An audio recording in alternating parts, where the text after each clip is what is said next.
ఊరోళ్ళు కాదు, రోడ్డు కాదు, మొత్తం చుట్టుపక్కల క్రాబులు ఎక్కడైతే ఉన్నారో కైకులూరు గ్రామం మొత్తం ఏకమైపోయి దానుకుని వచ్చేసి అంటే మేము దళితుల వాళ్ళు లోకువా ఇప్పుడు ఊళ్ళోకి వచ్చేసారు. ఆడవాళ్ళని పిల్లల్ని పెద్దల్ని అందరూ బెదిరించి రాడ్లతో కొట్టేశారు.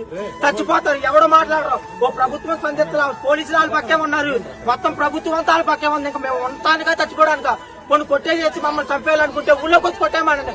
ప్రభుత్వం కూడా వాళ్ళకే సహకరిస్తుంది. ఎందుకంటే మా వాడిని ఒకరిని కోసేసారు, అటు చచ్చిపోతాడు. వాళ్ళ కుటుంబానికి ఎవరు చెప్తాడు బాధ్యత? ఎవరు చెప్తారు? ప్రభుత్వం 24 గంటలకు ఒక్కరు రెస్పాండ్ అవ్వాలా. పోలీసుల వాళ్ళ పక్కే ఉన్నారు, మమ్మల్ని కొడుతున్నారు తిరిగి పోలీసులు అయినా వచ్చి. అంతేగాని మా పక్క వచ్చి ఎవరో మాకు సపోర్ట్ ఇవ్వట్లా.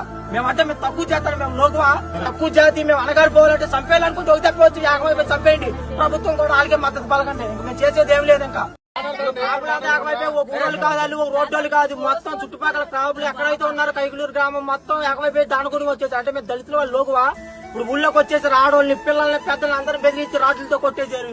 చచ్చిపోతారు, ఎవడు మాట్లాడరు. ఓ ప్రభుత్వం స్పందిస్తున్నారు, పోలీసులు వాళ్ళ పక్కే ఉన్నారు, మొత్తం ప్రభుత్వం అంతా వాళ్ళ పక్కే ఉంది. ఇంకా మేము ఉండటానికా చచ్చిపోవడానిక కొన్ని కొట్టేసి మమ్మల్ని చంపేయాలనుకుంటే ఊళ్ళోకి వచ్చి కొట్టేయమనండి. ప్రభుత్వం కూడా వాళ్ళకే సహకరిస్తుంది. ఎందుకంటే మా వాడిని ఒకరిని కోసేసారు, అటు చచ్చిపోతాడు. వాళ్ళ కుటుంబానికి ఎవరు చెప్తాడు బాధ్యత?